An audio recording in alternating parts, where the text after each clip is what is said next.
Hello, everyone, and welcome back to another episode of Flawless Fatherhood. Thanks for checking out the video today. As you can see, we're talking about the House Bill 1301, Parenting and Time Sharing of Minor Children.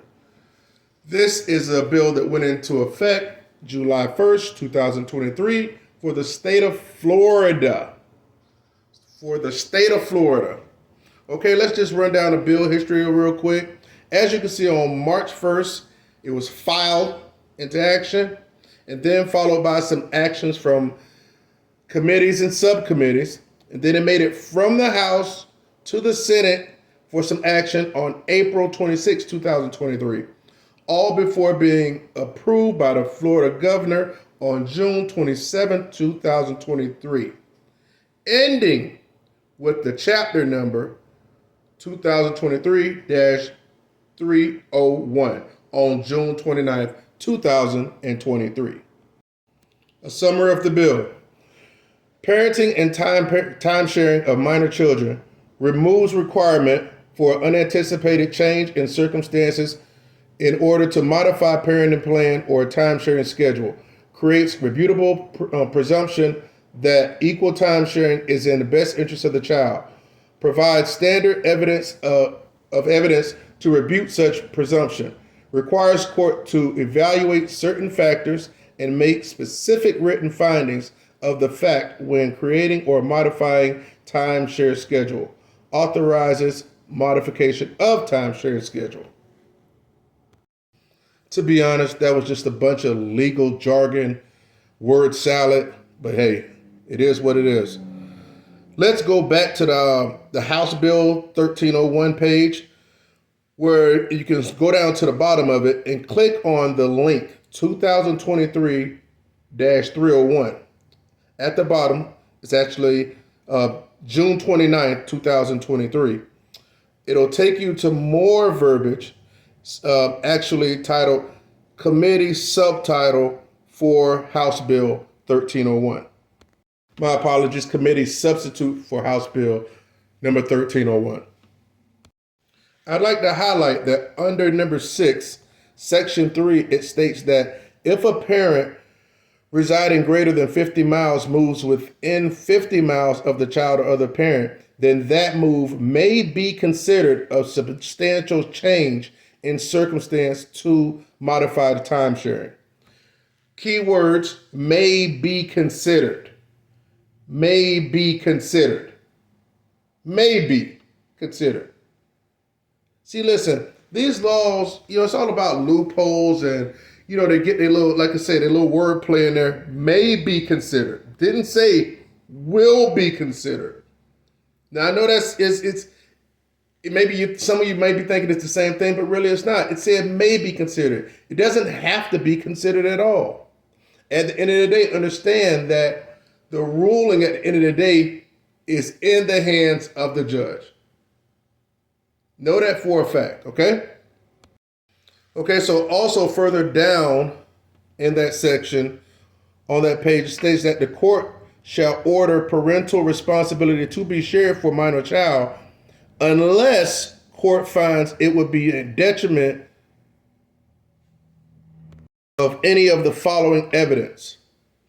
A, if a parent has been convicted of a misdemeanor of the first degree or higher involving domestic violence. B, a parent meets criteria of statute 39.8011D, which basically states, you're going down here and I wrote a part of it, when the parent of a child is incarcerated and the length of the time incarcerated, and speaks on actually sex, battery or predatory battery, that type of stuff. So you have to look in that statute and see if you fall up under that or not. And C, a parent has been convicted of or had adjudication held for an offense, etc. So again, you can look up that verbiage by clicking on 2023-301 on the link down at June 29th on the bill history at the bottom of the page. And lastly, about the committee substitute for House Bill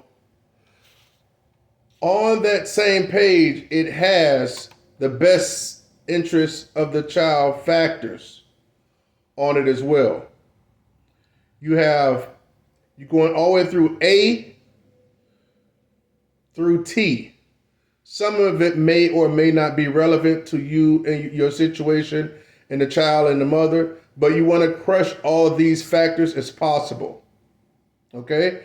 Here's the thing. I checked, and all these factors are the exact same from when I initiated court action against to make sure I got an equal timeshare, a legal equal timeshare for my youngest son that's currently 9 years old when I did that back in 2015-16. These are the same factors. Nothing's changed.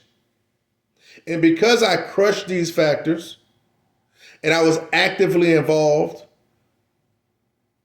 and positioned myself to where no one that had any sense could say that this child didn't warrant being with his father as equally as the mother.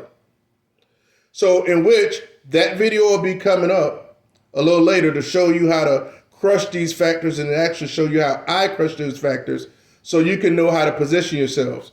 See, at the end of the day, I advocate for 50-50 or higher, okay? Because I believe in us fathers. But I don't believe that they're gonna allow you to go in there and 50-50 with a newborn, and the child's like below a year old. I don't believe they're gonna do that because that's when the child is at his youngest and most nurturing time and bonded with the mom, maybe breastfeeding and stuff like that. So I highly doubt. I hope men don't try to go in there at that time trying to position for that. Because I do feel as if that'll be a waste of time. Unless you already was in that position of where you could do that. But as far as opening up a case at that time, I don't think I would necessarily do that because highly doubt you'll get 50-50 at that time. Even myself in my situation, I made sure that I initiated my action at like the year and a half, just over the year and a half mark. So no one can say, oh, he's too small, he needs to be with mom and things like that. And and we'll get into that later where I had already kept him overnight so many times. I was already taking him to daycare, equal as the mom, so many different factors that I was crushing and doing just the same as mom or more, that I positioned myself to maintain 50-50 until he's a grown adult and getting up out there in the world. Okay? So, but I just don't believe they're going to let you take a newborn, a child that's less than a year old from the mom 50% of the time. I may be wrong, but that's something that'll probably hold you back. And heck, in all actuality, I'm not saying that a man couldn't do it, but you just got to watch his sneaky system. Now, listen, one of the reasons I put thumbs down on the thumbnail is because I don't feel this bill is addressing the root of the problem. I really don't. I really feel that I feel it's a money grab for the system to get you to get in there and lawyer up and get all excited. And if you end up getting snagged up on one of these best of interest factors or make a misstep anywhere else, during this attempt at an equal timeshare, they're likely to send you out of that courtroom the same way you walked in. All in all, it's been this way. If you're an unwed father, that's all you have to do is build a case. That's why we went over the factors. I did that whole series, like factors, best of its factors, and I went like 1 through 12.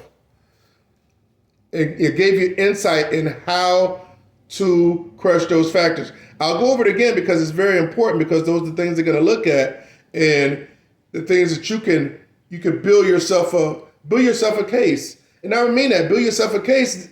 Actually, in the day, you got to have it in your heart to be a sound father and not trying to go in there to get 50-50 just to get your child support cut. Because I'm going to be honest with you, those judges can see right through that. All right? Your heart needs to be pure when you're going in there if you want a honest result, you got to give an honest effort, right? That's I always feel that way.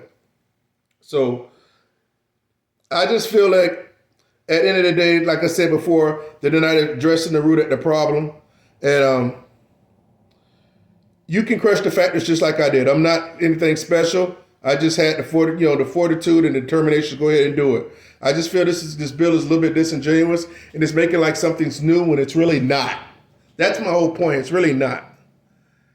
And I feel as it's just giving men hope throughout this country, thinking that, oh yeah, and they're just like sitting on their hands waiting for things to change in their particular state, instead of getting up and getting at it. Listen, not 100% of freaking mothers have the children. Okay? About 20% of single mothers don't have their children. And it's not all of them be like, oh, all of them are on drugs or strung out. No, that's not the case. Is that the father positioned himself as the person that needed to be in their lives the most, or 50-50 at the very least.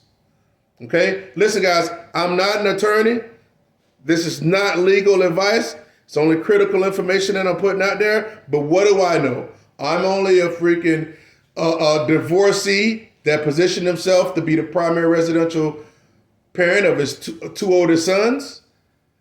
And in an unwed relationship, I was able to have my son 50-50 currently on a week-on, week-off situation. What the hell do I know? But hey, let me know what you think about the new bill 1301. Hopefully some good things come out of it. See you on the next video, guys. Let me know in the comments what you think. Flawless Fatherhood.